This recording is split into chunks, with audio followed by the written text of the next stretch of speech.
자, 오늘 6월 14일 마감 시황 말씀드려 보도록 하겠습니다. 야, 오늘 진짜 장 그지 같아 가지고 진짜 진짜 뭐라 그래야 되나요?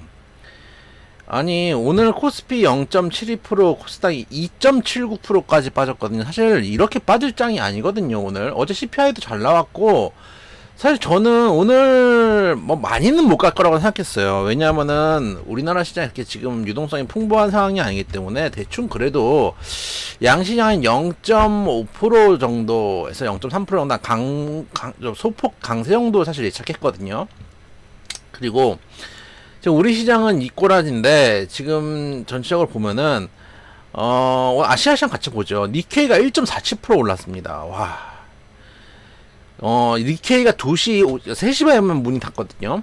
그 다음에 상해가 0.14% 빠지고, 항생 0.51% 빠지고, 대만 0.13% 올랐는데, 실제 이거 빠진 거는 제 생각에는 우리나라 영향이 컸을 거예요. 우리나라가 빠지다 보니까 원래 우리나라 급락하기 전까지만 해도 상해나 양봉 그리고 있었거든요. 플러스권이었는데, 우리나라가 빠지면서 동반 하락한 느낌도 솔직히 좀 있어요.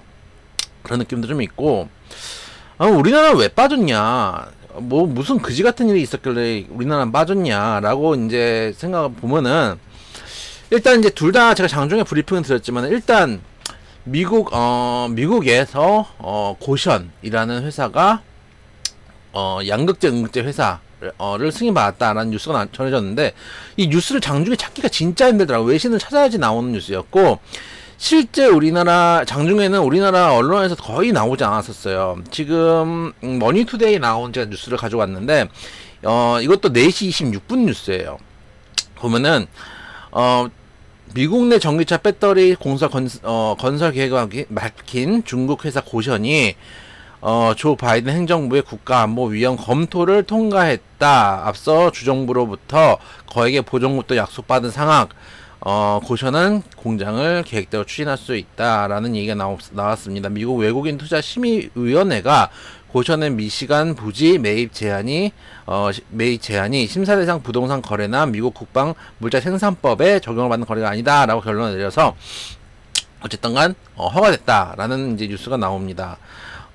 여기서 이제 짓는 걸 보면은 미시간주 메코스타 카운티 그린 타운십 200만 제곱피트 부지에 양극재와 음극재 생산 공장을 짓는다는 계획 추진 중, 올해 초에 올 여름 착공에 들어가서 완공까지 2년이 걸릴 걸로 예상이 됐다 얘기를 했고, 미시간주 의회는 지난 4월 고션 공장 건립에 1억 7,500만 달러의 보조금을 최종 승인한 바 있다.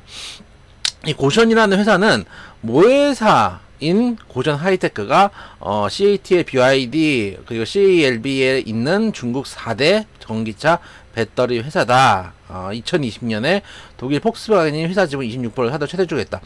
폭스바겐이 이제 인수를 하면서, 지분을 인수하면서 실제 독일 회사처럼 숨겨서 이제 들어가는 거예요. 우회로 지금 미국에 지금 들어가고 있는 경우가 많은데, 포드 같은 경우도 최근에 이제 CAT라고 같이 합작법인을 설립하기도 했습니다. 이게 문제가 뭐냐면은, 이러다 보니까 오늘 느낀 게, 일단 이제 이 뉴스 때문에 에코프로 10.91% 빠졌습니다. 지금 시간 내에서도 빠지고 있거든요. 양극재니까 직통으로 맞는 거죠. 거기다가 또 빠질 자리였어요.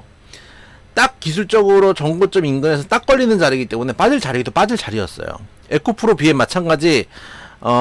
에코프로 BM도 보면은 오늘 한 10.29% 정도 하락이 나왔고, LNF 9.24% 거의 10% 지금 하락이 나왔던 모습입니다. 그래서 세 개가 빠지니까 코스닥 지수가 빠지니까 다른 종목들이 빠지고, 다른 종목들이 빠지니까 코스피도 동반해서 하락해주는 악영향을 미쳤어요. 예를 들면은, 예를 하나 들어보면, 제가 요즘 보고 있는 종목 중에 하나가 하이브 각을 좀 보고 있는데, 하이브만 해도 오늘 장초만 해도 4.59%까지 올라갔다가 0.68% 빠졌어요. 전혀 상관이 없잖아요. 엔터랑. 근데도 이 종목도 지수의 영향을 받으면서 그냥 같이 동반을 하락하는 거예요. 그래서 이런 뉴스가 좀 전해졌는데, 가장 이제 부담스러운 건 뭐냐면은, 우리나라가 얼마 전만 해도 싱하이밍 그 대사라고 하죠. 그래가지고 이제 뭐라 그랬죠? 그 미국과 중국 간의 싸움에서 뭐 중국의 패배에 베팅한 사람들은 뭐 이길 수 없을 것이다 뭐 이런 얘기를 했다는 얘기가 있었는데, 거기다가 이제 더 기분 나빴을 건 그거예요. 그 당시에 이제 야당 대표를 만나가지고 그런 얘기 했었는데, 여당 대표를 만난다고 약속을 잡으려고 했는데, 여당 대표 그러니까 나온 뉴스가 그러는데, 여당에서는 아예 약속도 안 잡았다고 하더라고요. 만나지 않고 그날 오히려 일본 대사를 만났다고 하더라고요. 그러다 보니까 중국이 얼마나 기분이 나쁘겠어요. 여당하고 정부 쪽이 얘기를 해야 되는데, 우리가 만나자 그러니까 일본을 만나러 가? 안 그래도 기분이 되게 나빴을 거란 말이에요. 그러니까 근데 우리가 이게 중국한테 깝치는 이유는 뭔가요? 그 뒤에 이제 큰형님이 계시지 않습니까? 미국이라는 큰형님이 계시니까 깝치는데, 근데 뒤에서 이제 미국이 중국하고 이런 식으로 관계를 개선을 하면은 우리나라는 정말 죽도 안 돼, 밥도 안 되는 거거든요. 어떻게 보면은 중국의 큰 나라에서 수출을 안 하더라도 미국에서 수출을 할 수 있으면 경제적으로 그 손실분을 보상받을 수 있을 거라는 생각들도 있을 것이고, 또 기본적으로 지역적인 문제나 또 안보적인 문제 측면에서도 미국이 좀 더 기대하려고 하는데, 문제는 중국하고 미국하고 저렇게 관계가 개선이 되면은 우리나라만 정말 세대는 경우들이 있을 거거든요. 그러다 보니까 장초부터 여기에 제일 민감한 게, 국내 이제 정치나 이런 데 민감한 게 외국인보다는 기관들이 예민하잖아요. 장초부터 외국인들이 기관들 밀더라고요. 밀고 코스피 같은 경우 외국인 그래도 꾸준하게 샀어요 오늘. 근데 기관이 꾸준하게 밀었고, 선물 시장도 보면은 기관이 밀었어요. 다 녹색이 기관입니다. 기관이 다 밀었어요. 그 다음에 장마판에 조금 이제 사긴 샀지만, 동시효과 때 좀 사긴 샀지만, 기본적으로 기관이 오늘 마지막까지 한 4,200억 정도 밀었어요. 그걸 보면은 확실히 기관이 이런데 좀 더 이런 이슈에 좀 더 예민하구나라는 생각을 하게 됩니다. 그래서 이런 좀 외교적인 문제하고 미국의 이 좀 양아치죠. 자기가 이제 전 세계를 다 이제 규합해가지고 중국하고 싸우자 해놓고서는 자기들은 이제 중국하고 이제 손을 잡아요. 그럼 우리는 같은 편으로 섰던 우리는 뭐가 됩니까? 그러다 보니까 에코프로 3G들이 다 무너지는 모습이었다 라는 이제 말씀을 좀 드리고, 오늘 급bat 중에 이제 큰 뉴스가 그거고, 또 하나는 이런 뉴스가 있었죠. 동일산업 박림 뭐 어쩌고 보는데, 한번 차트 한번 볼게요. 5개 종목입니다. 자, 동일산업. 진짜 이것도 지금 문제 생기겠어요. 그리고 박림 마찬가지입니다. 보시면 한동안 그래도 꽤 올라왔던 종목들, 자, 동일산업도 그랬었고, 또 뭐가 있죠? 대한방직, 이것도 마찬가지 꾸준하게 추세로도 올라오다가 하루 만에 그냥 골러가 버렸어요. 또 뭐가 있죠? 그 다음에가 만호제강 마찬가지 꾸준하게 상승해 주다가 그냥 하루 만에 딱 그 SG 사태 때 봤던 모습들이죠. 지금 이제 이게 루머인지 진짜인지 모르겠는데, 나온 뉴스로는 요걸 한번 볼게요. 나온 뉴스로는, 여기서 나온 뉴스인데, 단독이기 때문에 100% 신뢰할 수는 없습니다. 그래서 제2라데건 사태 이렇게 하면서 하한가 5종목의 투자 카페 운영자 연루 의혹, 14일 5개 상승 무너져 이것저것 했는데, 네이버 카페 바른투자 운영자 강모씨가 지목이 되고 있다. 이날까지 일제히 하한가 급락한 종목들에서 200여 개의 분석글을 올리다가 돌연 활동 중단. 강씨는 과거 주가 조작을 벌여서 벌금형과 집행유예를 받은 바가 있다. 뉴스가 있는데, 카페 한번 가볼까요? 지금 가보면 되죠. 요렇게 생긴 카페입니다. 바른투자연구소. 6,000명 정도 인원이 있고, 6,000명 중에 상당수는 아마 유료 회원들이 많을 거예요. 저도 뭐 유료 회원들이 있으니까요. 그래서 얘기가 있습니다. 무슨 뭐 점심때까지 뭐 어쩌고저쩌고 토요일에 퇴원할 예정인데 턱이 골절돼가지고 수술 일정이 잡혀서 단기 입원을 합니다. 뭐 임시로 치아를 고려 대화가 쉽지 않은 상태고, 전화 안 하겠다는 얘기겠죠. 통화 안 된다라는 얘기를 굳이 되게 강조를 하는 게 더 좀 그렇게 생각을 되는데, 뭐 어쩌고저쩌고. 그래서 이런 이제 단독으로 나온 거라서 100% 이제 장담은 못하겠지만 일단 이런 사태가 벌어지면 예전에 S3 사태도 그랬지만은 투심 자체가 좀 악화될 수 있습니다. 그리고 이건 여담인데 생각보다 그 법적으로 주가 조작한 사람들이 쉽게 제기하는 경우들이 있어요. 예전에 제가 이제 방송을 지금도 이제 방송 소속이긴 한데 방송을 좀 쉬고 있잖아요. 한 2달 쉰 것 같네요. 방송국에 있을 때 이제 저도 회원들을 모집을 하는 입장에서 이제 방송국에서 이제 어떻게 회원을 모집하라고 알려주면서 참조를 할 수 있는 이제 그런 전문가들의 영상이나 또 방송들을 추천해줘. 지금 이제 방송 나가고 있는 사람들 방송하는 거 보면서 이렇게 하셔야지 저분들이 지금 매출 잘 나오는 전문가다 이렇게 얘기를 해요. 그러니까 매출 잘 나오는 전문가와 수익이 잘 나오는 전문가는 절대 다릅니다. 그래서 저는 그걸 참 못한 것 같아요. 그러니까 주로 이제 제가 항상 이제 방송에 듣는 얘기는 대표님은 너무 이제 착하고 잘해주고 친절한데 그게 끝이다. 그래서 그걸로 매출을 이제 넘기지를 못하더라. 뭐 이런 얘기하면서 보여주는 방송 이제 추천해주는 방송을 봤더니 정말 못하겠는 거예요. 막 뭐라 그럴까요? 진짜 막 시장에서 물건 파들듯이 뭐 이렇게 막 뭐 그렇게 하는 거예요. 뭔지 아시죠? 방송문 나오니까. 근데 그분들이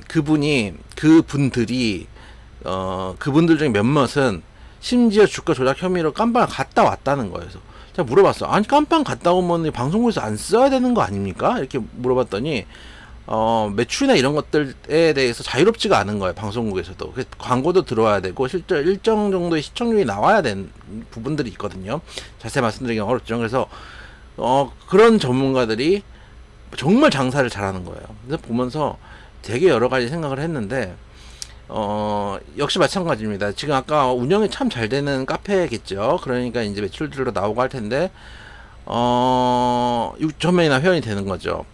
근데 결국은 정가자고 거기에 이제 주가 조작을 하던 이게 이런 생각은 저는 항상 하거든요. 저도 이제 회원들을 가지고 회원들과 함께 매매를 하는 입장에서 그 어느 날 하루가 무서워요. 그러니까 보시면 이런 식으로 마음이 잘 갈 때 정말 좋거든요. 근데 주식을 하다 보면은 최악의 순간이 오는 그 어느 날 하루가 있어요. 이런 정도의 급락이 절대 사실 없는 경우가 아니고 또 예를 들면은 뭐 유증이 뜰 수도 있고 또 배임 횡령이 뜰 수도 있고 그 어느 날 하루를 정말 피하려고 해도 안 피해지는 경우들도 있어요.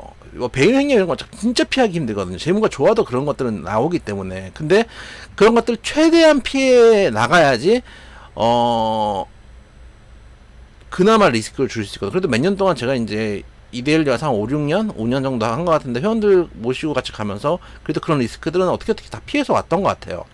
최악의 경우도 다 피해서 왔는데 이 최악의 경우 이 하루가 정말 무서운 거거든요. 그래서 여러분들 매매하실 때 너무 거래량이 적거나 이런 것들은 피하셨으면 좋겠고 딱 봐도 사자 냄새 나는 사람들, 사기꾼 냄새 나는 사람들은 여러분들 좀 피하실 필요가 있습니다. 왜냐면 여러분들께 항상 이 어느 날 하루를 주는 경우들이 많이 있거든요. 그래서 어쨌든 그렇고 지금 일단 장이 안 좋은 상황인데 제가 일단 생각하는 거는 일단 단기 급락에 따른 수급이 들어오는 것밖에 없어요. 일단은 우리 시장이만 오늘 안 좋았기 때문에 저가 매도세가 들어올 가능성이 있다고 보고 그리고 어쨌든간 FOMC에서 일단 이번에 금리를 동결할 가능성이 너무 높기 때문에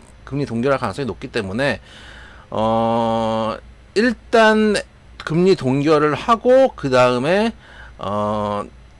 파워 의장이 연설만 제대로 크게 뭐 이제 악의적으로만 하지 않는다면은 일단은 넘어가지 않을까. 이것도 어쨌든 간 이벤트가 오늘이거든요. 이제 내일 새벽이죠. 우리나라 따지면 12시 넘어가면 내일 새벽이니까 어차피 내일 장 열리기 전에 모든 이제 결과치가 주가에 반영될 거거든요. 그랬을 때 우리 시장과 아시아 시장이 어떻게 움직이는지를 봐야 되겠지만은 다른 것보다 우리 시장이 지금 단기 급락을 좀 크게 했기 때문에 저가 매수세가 들어올 수 있는 여지가 없지 않다라고 생각은 됩니다. 그래서 그런 측면들 좀 생각해 본다면은 종목별로 그래도 좀 대응해 볼 필요가 있다라고 생각이 되고 2차원지 쪽 고민이 있는데 저는 양극재, 음극재는 좀 피하는 거에, 그러니까 2차원지라는 섹터 자체가 워낙 센 섹터고, 주도 섹터이기 때문에 지금 한 방에 죽을 섹터는 아니에요.